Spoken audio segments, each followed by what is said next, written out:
Olá, eu me chamo Elisa. Eu fiz graduação em Letras, Português, Espanhol e Literatura na Universidade Federal do Rio de Janeiro, em Nova Iguaçu. Também fiz uma pós no Pedro II, no ensino de língua espanhola. Atualmente sou mestranda no programa PPG Pax da Universidade Rural do Rio de Janeiro, também no campus de Nova Iguaçu, na Baixada Fluminense. E leciono língua espanhola e língua portuguesa na rede privada de ensino, também em Nova Iguaçu. E hoje eu vim falar de um trabalho que eu estou desenvolvendo na dissertação. Na verdade, eu vim falar de parte desse trabalho que eu estou desenvolvendo, que eu queria até um outro título, para apresentar aqui para vocês, que é Antônio Francisco Lisboa ou Aleijadinho, Narrativas do Negro na Sociedade. E quem foi Antônio Francisco Lisboa, que a gente conhece por Aleijadinho, né? Antônio Francisco Lisboa nasceu em Minas Gerais, na cidade de Vila Rica, em 1738, e ele é um filho adulterino de um português e de uma negra escravizada. Então ele nasceu mulato, né? E toda a questão de Minas Gerais, né? Descoberta do ouro, cobiça do ouro, Inconfidência Mineira, a questão de ser mulato, né? Do preconceito vivido, né? Pela questão da cor dele. Tudo isso vai forjar, vai fazer surgir uma pessoa, né? Uma persona, que é Aleijadinho, que foi criado aí no nosso imaginário, né? Mas por trás de toda desse nome que foi criado, dessa persona criada, existiu uma pessoa, existiu Antônio Francisco Lisboa.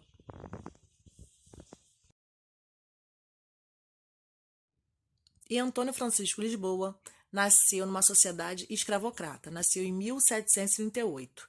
E eles chegaram a essa data, alguns pesquisadores chegaram a essa data por conta do atestado de óbito dele, que tem em Minas Gerais. Né? Ele nasceu em Minas Gerais, Vila Rica, e como ele nasceu numa época em que a escravidão ainda existia no Brasil, o pai dele, que era português, um homem branco, libertou Antônio Francisco Lisboa.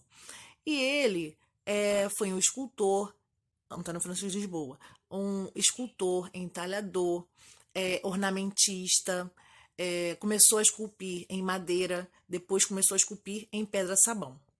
E muitos pesquisadores, né, alguns se indagam aí se ele copiava, se ele era autodidata, se foi o pai dele que ensinou ele a esculpir, porque o pai dele também era escultor, mas infelizmente não tem assim, a gente não consegue comprovar, né, se ele realmente teve um mestre ou se ele foi autodidata, né? A gente não consegue. E por que pesquisar Antônio Francisco Lisboa, né? Porque eu trago essa perspectiva de que Antônio Francisco Lisboa, ele foi um herói mulato, por tudo que viveu, por ter esculpido muitas obras, por suas obras também serem patrimônio da sociedade, por Minas Gerais ser um local onde muitas igrejas têm muitas obras de Aleijadinho, né? Então eu trago essa questão do herói, de Antônio Francisco Lisboa como herói. E ainda sobre o porquê de pesquisar Antônio Francisco Lisboa, eu trago essa persona para o século XXI. Eu trago essa persona para a Baixada Fluminense, né? Para as periferias do Rio de Janeiro, em que os jovens negros sofrem, além de sofrer preconceito racial, eles sofrem também a violência. E nós precisamos de ver negros representados positivamente na sociedade. A Bell Hooks, ela fala de imagens, né? Imagens negativas construídas em relação ao negro. E eu trago esse trabalho para a gente falar de imagens positivas, porque Antônio Francisco Lisboa foi um escultor. Ele foi à frente do seu tempo e ele está aí até hoje.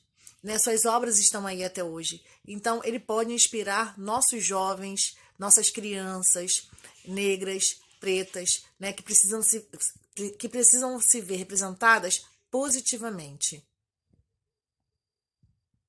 E eu trago essa discussão porque o jovem negro precisa se ver representado positivamente e também para fazer homenagem às crianças, aos jovens, né, que são acometidos pelo preconceito, pela violência e principalmente por 3 crianças que desapareceram em Belford Roxo e depois foram acometidas aí, né?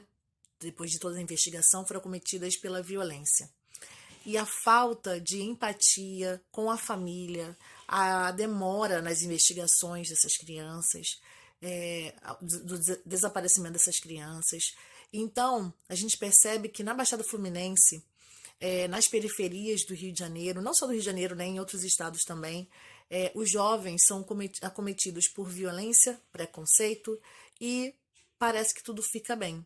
Então a gente precisa ver negros representados positivamente. Então eu trago a educação antirracista para a escola, né? Porque eu sou professora, então eu levanto essa questão na escola. Eu trago também a discussão da decolonialização.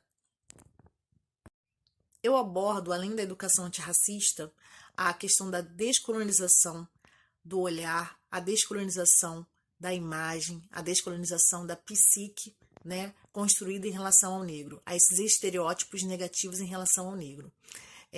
A representatividade positiva do negro, que eu também abordo, os símbolos positivos. Então, eu trago Antônio Francisco Lisboa para o século XXI, para abordar essas questões. Outro teórico que eu também abordo é o Quijano. De acordo com Quijano, em 2005, a criação da classificação das pessoas por raça, cor, exerce uma relação de dominação. Isso se faz presente nas marcas territoriais existentes na sociedade, que se subdivide em classe, cor, centro e periferias.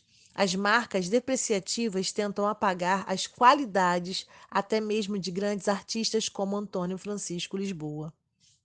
A naturalização de imagens específicas na mídia de massa, representações de raça e negritude, apoiam e mantêm a opressão, a exploração e a dominação de todas as pessoas negras em diversos aspectos.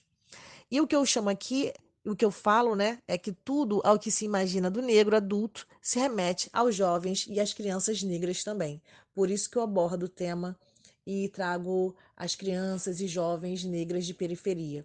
Além dessas imagens criadas, em nossa memória, Aleijadinho se assemelha ao Corcunda de Notre Dame. Além de ser um homem leproso, ou seja, ele é uma pessoa que ninguém quer chegar perto, porque pode ser contaminado por esse mal. São por essas imagens que o conhecemos. No entanto, os estudos para tentar descobrir a doença que ele teve são inconclusivos. As hipóteses são muitas: escorbuto, reumatismo, poliarticular. E para finalizar, o currículo ainda não se adequou à Lei 11.645 de 2008. Percebemos isso nos materiais utilizados nas escolas. Precisamos ressaltar que a educação antirracista descolonial tem a necessidade de ser feita no dia a dia, fazer a revolução discutida por Paulo Freire. Na sala de aula, a educação antirracista tem que estar presente nos textos literários, nas imagens reproduzidas, nos discursos, entre outros meios.